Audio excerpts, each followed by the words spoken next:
moment you connect to any network, doesn't matter if it's your home Wi-Fi or a coffee shop, a quiet little negotiation kicks off. Your device, whether it's a laptop, phone, or smart fridge, sends out a broadcast message, basically shouting into the digital void, "Hey, can anyone here give me an IP address?" This is the start of a process called DHCP, the Dynamic Host Configuration Protocol.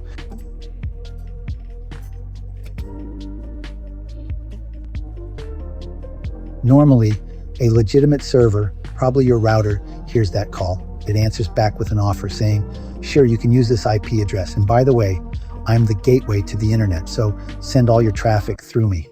Your device says, "Thanks," accepts the offer. The server gives a final nod, and just like that, you're online. This 4-step handshake, discover, offer, request, acknowledge, happens billions of times a day, totally invisible and seamless.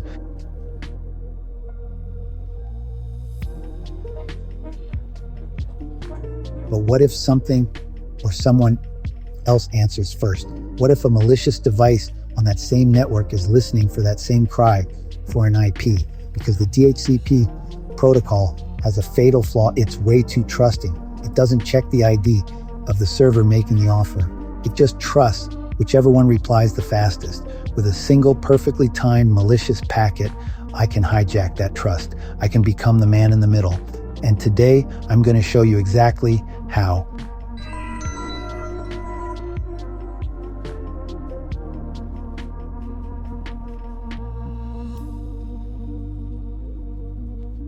So, before we jump into a terminal and start breaking things, you need to understand why this whole house of cards falls down. The process is called DORA, which is just an acronym for those 4 steps. First up, discover. Your computer is brand new to the network. It has no IP address, so it can't talk to anyone directly. The only thing it can do is shout. It sends out a DHCP discover message to every single device on the local network. The source IP is 0.0.0.0 because it doesn't have one. And the destination is 255.255.255.255, the everyone address. It's like walking into a crowded room and yelling, "Is there a DHCP server in here?" Second offer, any device configured as a DHCP server hears this. On a healthy network, that's your router. It checks its list of available IP addresses, picks one, and sends a DHCP offer back to the client. This offer isn't just an IP, it's a bundle of goodies. It includes the IP address, the subnet mask, which defines the network size, how long you can use the IP, and most importantly for us, the addresses of the default gateway and the DNS server. The gateway is the door to the internet. The DNS server is the internet's phone book, turning names like google.com into IP addresses computers understand. Third, request. Now, your computer might get a few offers if there are multiple servers, but it usually just accepts the very first one it receives. Speed is everything. It then sends out a DHCP request broadcast, basically announcing, "Hey everyone, thanks for the offers. I've decided to go with the one from server X." This tells the other servers they can put their offered IPs back in the pile. And finally, fourth, acknowledge. The winning server sends one last DHC pack message to finalize the deal. At that moment, your computer applies all the settings, IP, gateway, DNS, and it's officially on the network.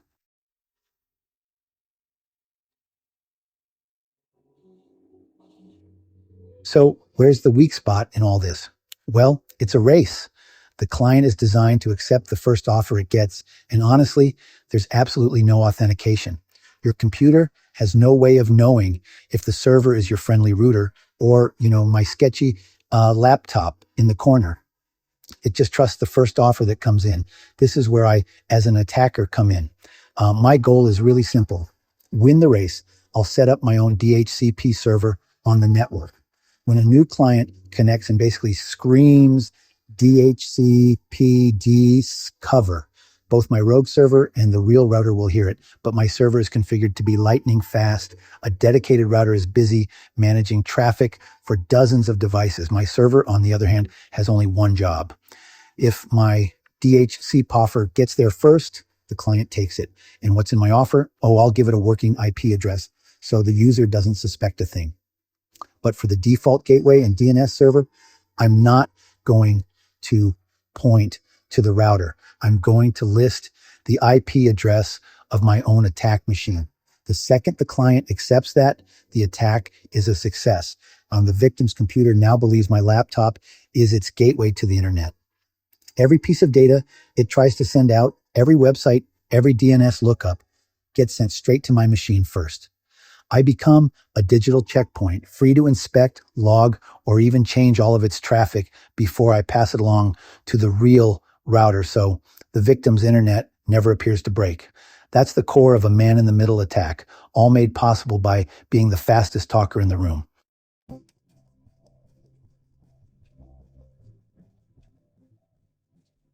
Sometimes, an attacker wants to guarantee a win. They'll launch a DHCP starvation attack first. This is just flooding the real DHCP server with thousands of fake requests from made-up devices. The helpful server tries to reserve an IP for every single one until its entire pool is empty. Now, when a real client connects, the legitimate server has nothing to offer. It stays silent. My rogue server is the only one left to answer the call, guaranteeing I win. It's kind of like taking out the competition before the race even begins.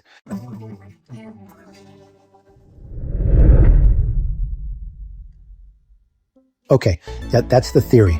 Let's see what this looks like in practice.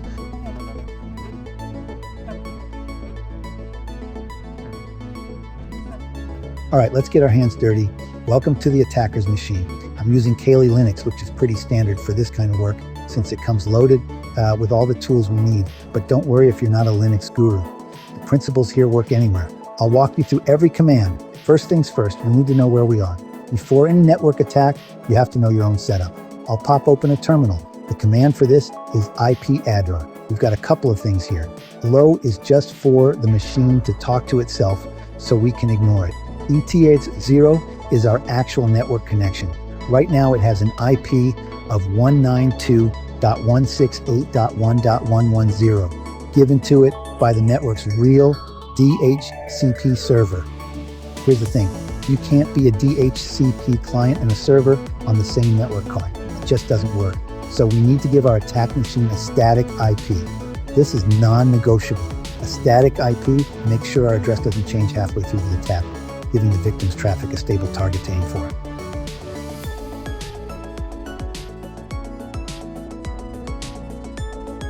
Let's pick an IP in the same network range, but one that's high up and unlikely to be used, like 192.168.1.200. To set this, we'll use a few commands. First, sudo IP-addr flush dev etc0.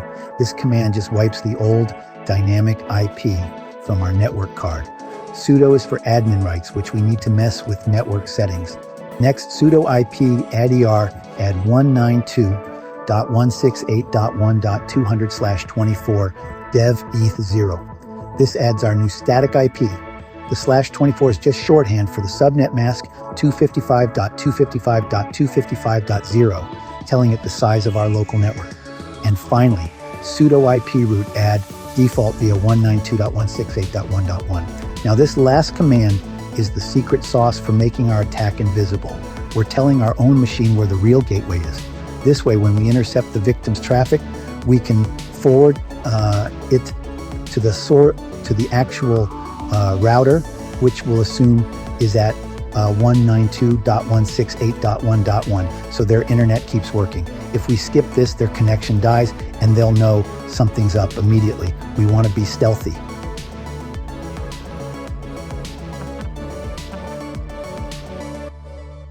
With our machine prepped, it's time to set up the rogue server software itself. There are fancy tools for this, but to really see the guts of it, we're going to configure the classic Linux DHCP server, ISC DHCP server. If you don't have it, you can grab it with sudo apt get install ISC DHCP server. Once it's installed, the real magic happens in its configuration file. This file is where we write our malicious instructions. It's located at /etc/dhcp/dhcpd.conf. Let's open it up. Sudo nano /etc/dhcp/dhcpd.conf.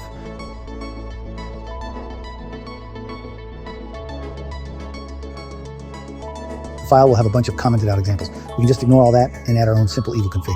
Here's what we'll put in. Authoritative, subnet 192.168.1.0, netmask 255.255.25.0, range 192.168.1.150, 192.168.1.160. Option routers, 192.168.1.200. Option domain, name servers, 192.168.1.200. Default lease time 600, max lease time 7200. Let's break down what this thing actually says, because every line here is part of the weapon. Authoritative. This directive basically tells our server to act like it owns the place. If a client has a weird or wrong IP, our server will confidently tell it to get a new one, making us look more legit. Subnet 192.168.1.0, netmask 255.255.255.0. This just defines our battleground. We're only going after devices on this specific network. Range 192.168.1.150, 192.168.1.160. This is the pool of IPs our rogue server will hand out. I picked a small, specific range, so it's super easy to see which devices we've compromised. If you have an IP in this range, you belong to me now. Option routers 192.168.1.200. And here it is, the payload. This line tells the client what its default gateway is. Instead of the real router's IP, which is 192.168.1.1, we're giving it ours, 192.168.1.200. This is the command that hijacks all their traffic. Option domain name servers, 192.168.1.200. This is part 2 of the payload. We're also telling the victim that we are their DNS server. This means we don't just see their web traffic, we also see and can control all their DNS lookups. If they try to go to their bank's website, we can intercept that request and send them to a fake phishing site instead. Default lease time 600. We set a short 10-minute lease. This is strategic. It forces the victim's machine to check back in with us frequently to renew its IP, making sure we stay in control.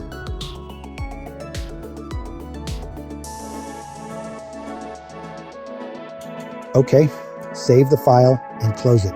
One last tweak. We need to tell the server which network card to listen on. We edit the file at /etc/default/ISC DHCP server, sudo nano /etc/default/ISC DHCP server. Find the line that says interface v4 and plug in our attack interface eth0. Interface v4 equals eth0, save and close. Our weapon is built. The final step before we go live is to enable IP forwarding. This setting tells our Kali machine that it's okay to pass traffic from one interface to another, essentially turning it into a router. Without this, the victim's traffic would hit our machine and die, killing their connection and blowing our cover. To turn it on, we run sudo systel wnet.ipv4.ip forward equals 1. The 1 means on. Our machine is now a fully functional and malicious router. It's time.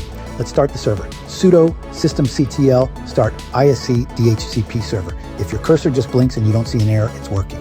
Our rogue server is now running silently on the network. It's just sitting there, listening, waiting for a victim.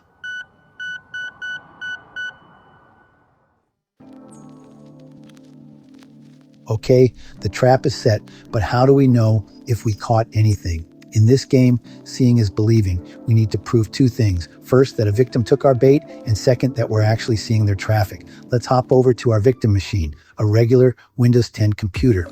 Imagine someone just walked into the coffee shop and popped open their laptop. It will automatically try to connect. First, let's see what a normal, healthy connection looks like. On Windows, I can open command prompt and type ipconfig/all. You'd see something like this. Default gateway is 192.168.1.1. DHCP server is 192.168.1.1. DNS servers is 192.168.1.1. Everything points to the real router at 192.168.1.1. Everything is fine.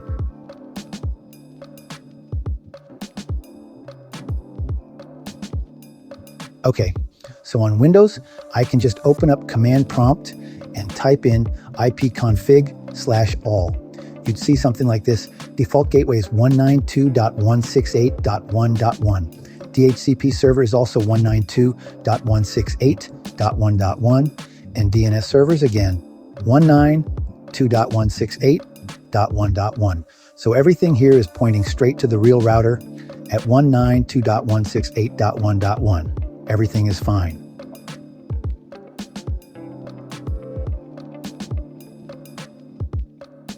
Now let's go ahead and simulate that scenario where a user connects while our rogue server is just lying in wait. The quickest way to do this is to make the machine grab a new IP address. On Windows, the commands are super easy. First, you type ipconfig/release. This basically forces the computer to let go of its current IP, so it's now offline. Next, you type ipconfig/renew. This sends out that fresh DHCP discover screen across the network. And honestly, this is the moment of truth. Both the real router and our Kali machine hear it. The race is on. After just a few seconds, the command finishes up. The victim has a new IP. But let's take a closer look at the output.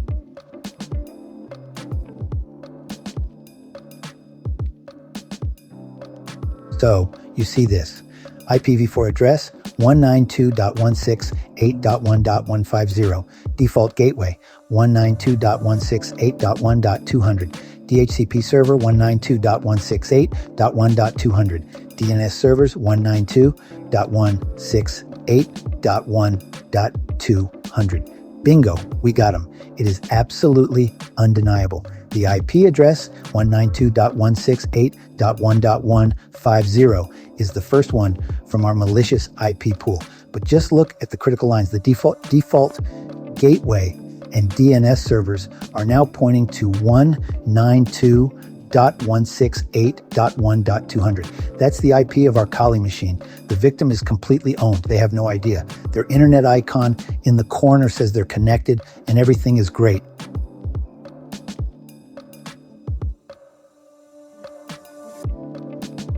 But seeing the IP is one thing. The real payoff is seeing their traffic. Let's jump back to our Kali machine. To prove the intercept, we use a tool called Wireshark. It's a network analyzer that lets us see every single packet of data flowing across our network card. I'll start Wireshark and tell it to listen on our ET-0 interface. At first, it's a fire hose of random network chatter. We need to filter it down to just our victim using their new ip.adder, WAR 192.168.1.150. Now, we only see packets coming from or going to our victim. Let's make them do something. On the victim machine, I'll open a web browser and go to an old non-secure website like http://example.com. The moment the user hits enter, our Wireshark screen on the Kali machine lights up. First, a DNS query. Source 192.168.1.150. The victim. Destination 192.168.1.200. Us. We've intercepted their request to findexample.com. Our machine forwards it on, gets the answer, and passes it back, all while logging the request. Right after that, a flood of TCP packets. This is the web traffic itself. We see the connection being established, and then a packet labeled HTTP with the info get HTTP 1.1. Let's click on it. In the details pane, we can open up the hypertext transfer protocol section. And there it is, plain as day. Host, example.com, user agent, Mozilla 5.0, Windows NT 10.0, Win64, x64. This is it. This is the user's raw web request flowing right through our machine. Because this site is unencrypted HTTP, we see everything. If they were to log into a non-secure forum, we would see their username and password right here in plain text.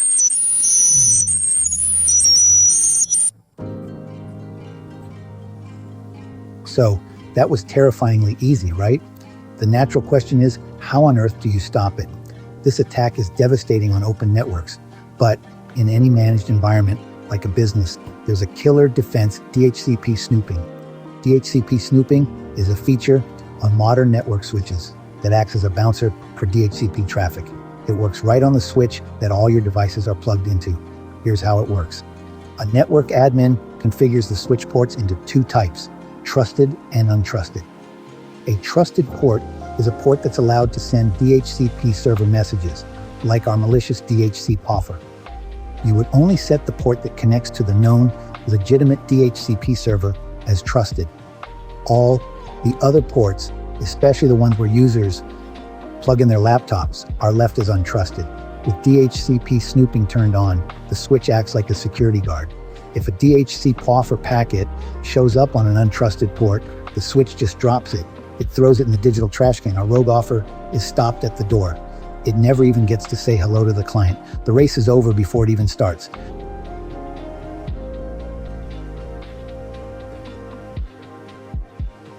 Even better, DHCP snooping builds a binding table. It's a list that maps a device's physical MAC address to the legitimate IP address it was given.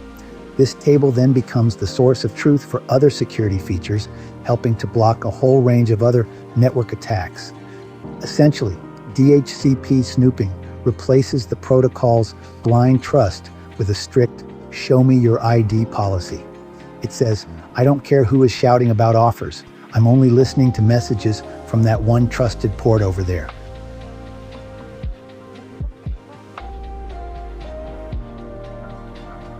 Even better, DHCP snooping builds a binding table. It's a list that maps a device's physical MAC address to the legitimate IP address it was given. This table then becomes the source of truth for other security features, helping to block a whole range of other network attacks.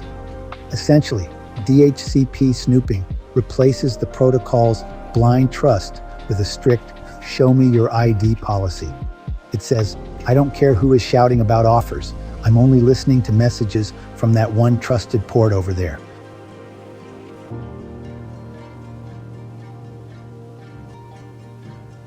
So, let's recap. We've seen that the convenience of DHCP is built on a fragile foundation of speed and trust. We walked through exactly how to build a rogue server to exploit that trust, hijack a user's traffic, and become a man in the middle. We proved it worked by watching a victim take our malicious IP and then siphoning their live internet traffic in Wireshark. And most importantly, we've seen the defense. If you manage a network, enabling DHCP snooping is one of the single most effective things you can do to harden it. It turns a soft, squishy network into one that can tell a friend from an enemy.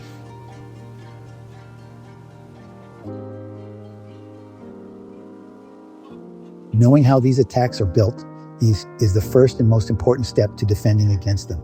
The digital world runs on layers of trust, and understanding how and when that trust can be broken is what separates a potential victim from a prepared defender.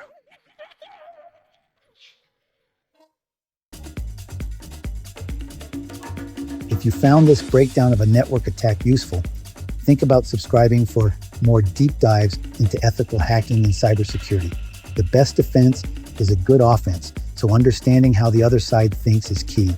And please remember, only ever try these techniques on networks you own and have explicit permission to test. Stay curious and stay secure.